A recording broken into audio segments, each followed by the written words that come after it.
What are 3 albums, this is a good question for Yes, you, it is. soundtracks or compilations, don't count, Okay. that really define you or have shaped you as a person? Okay. Tough question. Now the thing is, even if I didn't know this question, it would come off like this. I have a lot of favorites, but the 3 that I would say define me is in terms of who I've become.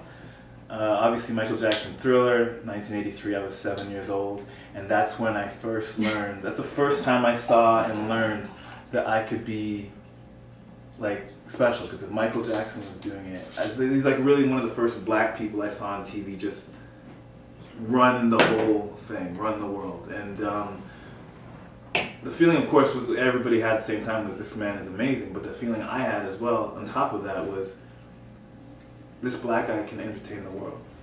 And it's kind of the first time I really saw that, you know, and that kind of let me feel like I could do it too. I knew I wouldn't be Michael Jackson, although I wanted to be, but I knew what he had that I think I shared was the performance value.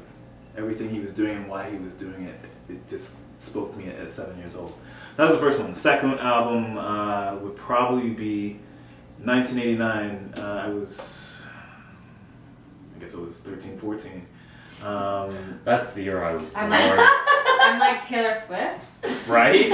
Everybody shut it down. So these 2 albums came out at the same time. New Edition, Heartbreak, Bobby Brown, Don't Be Cruel. What? These albums were the first, other than Michael Jackson, who was dominating at the time, the first R&B soul albums that actually crossed over and got everybody's attention. But I liked them before everyone kind of discovered them. And so when I saw this, you know, before these albums, other than unless your name was Michael Jackson, black music was not played like on every station, like, you know, every pop station was not, the videos weren't everywhere, they were just every now and then. You'd have to watch a specific show to see a black video.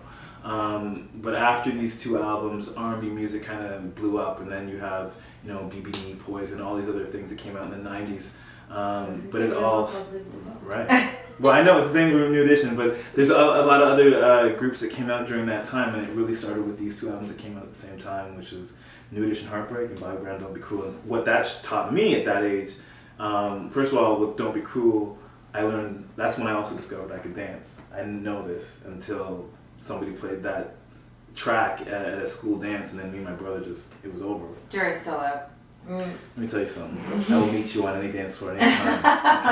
Okay? Blondie, big boots. Okay? All right? Jury's still out. Anyway, and the New Edition one, it taught me about, because when Heartbreak came out, these guys have been together for years, and a lot of groups at that time were together, but they broke up. But these guys, and they're still together now, kind of showed me the lesson was that teamwork and staying together and brotherhood, no matter what's going on in your life, you stay together, and sometimes it's better together. You don't have to just do it by yourself. So, and that's part of who I am. So those are the 3 albums. Nice.